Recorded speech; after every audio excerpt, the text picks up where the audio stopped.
lesson is to determine the experimental probability of an event and use experimental probabilities. An experiment is an activity involving chance.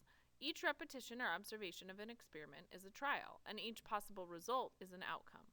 The sample space of an experiment is the set of all possible outcomes. So if the experiment is rolling a number cube, the sample space would be rolling a 1, 2, 3, 4, 5, or 6. If the experiment was tossing a coin, the sample space would be heads or tails.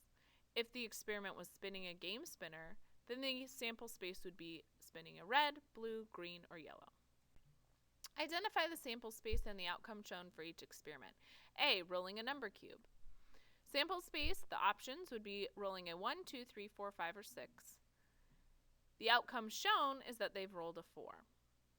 B, spinning a spinner. The sample space would be spinning a red, green, orange, or purple. And the outcome shown is that they spun a green. Identify the sample space and the outcome shown for the experiment of rolling a number cube. This one's for you to try on your own, and then you can check back for your answer. Sorry, the picture's so grainy. That's awful.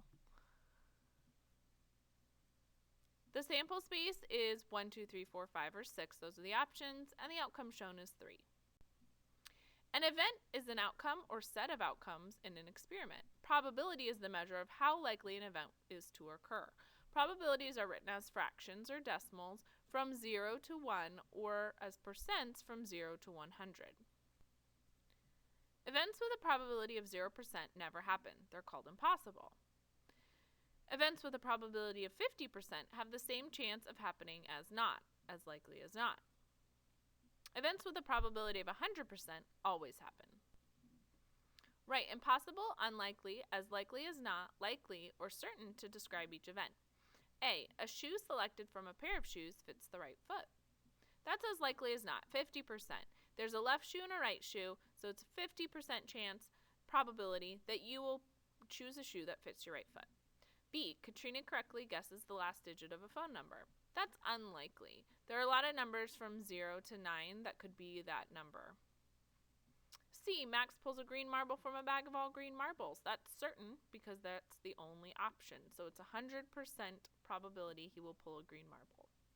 D, a randomly selected month contains the letter R. That's likely considering the spellings of the months and R is a common. Write impossible, unlikely, as likely as not, likely, or certain to describe the event. Anthony rolls a number less than 7 on a standard number cube. This is for you to try on your own, and then you can check back for your answer.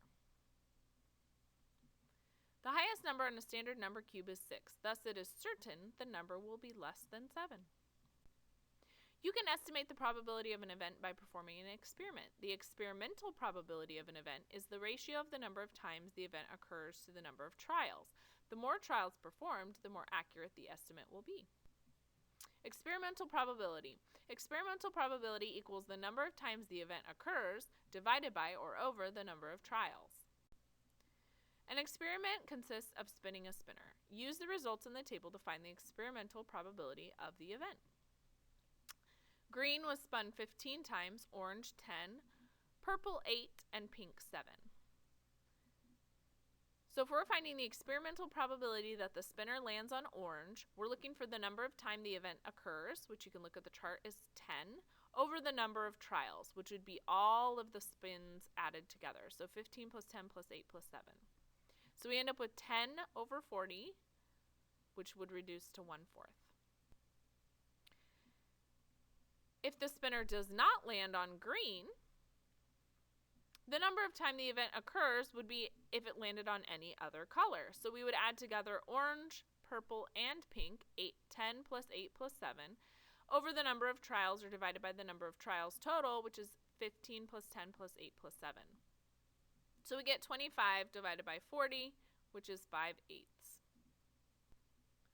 An experiment consists of spinning a spinner. Use the results in the table to find the experimental probability of each event. The spinner lands on red. This one's for you to try on your own, and then you can check back for your answer. So you need the number of time the event occurs, which would be 7 for red, divided by the number of trials, which would be 20 total. So 7/20. An experiment consists of spinning a spinner, use the results in the table to find the experimental probability of each event. The spinner does not land on red. So this one's for you to try on your own, and then you can check back for your answer.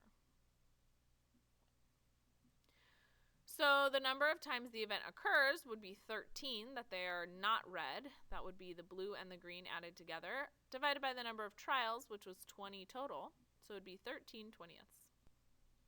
You can use experimental probability to make predictions. A prediction is an estimate or guess about something that has not yet happened. A manufacturer inspects 500 strollers and finds 498 have no defects. What is the experimental probability that a stroller chosen at random has no defects? Find the experimental probability that a stroller has no defects. Number of times the event occurs, 498, divided by the number of trials, 500. So that would be, if you divided it out, 99.6%. You have to divide your numbers, and that will give you a decimal, and turn your decimal into a percent. The experimental probability that a stroller has no defects is 99.6%. A manufacturer inspects 500 strollers and finds that 498 have no defects. The manufacturer shipped 3,500 strollers to a distribution center. Predict the number of strollers that are likely to have no defects. So we need to find 99.6% of 3,500.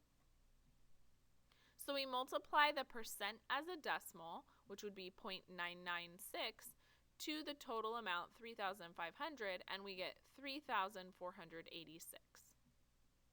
The prediction is that 3,486 strollers will have no defects. A manufacturer inspects 1,500 electric toothbrush motors and finds 1,497 have no defects. What is the experimental probability that a motor chosen at random will have no defects? This one's for you to try on your own, and then you can check back for your answer. Find the experimental probability that a motor has no defects. You're going to take the number of times the event occurs, which is 1,497, and divide it by the number of trials, 1,500. You're going to get a decimal, which you convert into a percent by moving the decimal place 2 places to the right, and you get 99.8%. So if there are 35,000 motors in a warehouse, you need to predict the number of motors that are likely to have no defects. This is for you to try on your own, and then you can check back for your answer. So you need to find 99.8% of 35,000. So you multiply the percent as a decimal, 0.998, times the total amount, 35,000, and you get 34,930. So the prediction is that 34,930 motors will have no defects.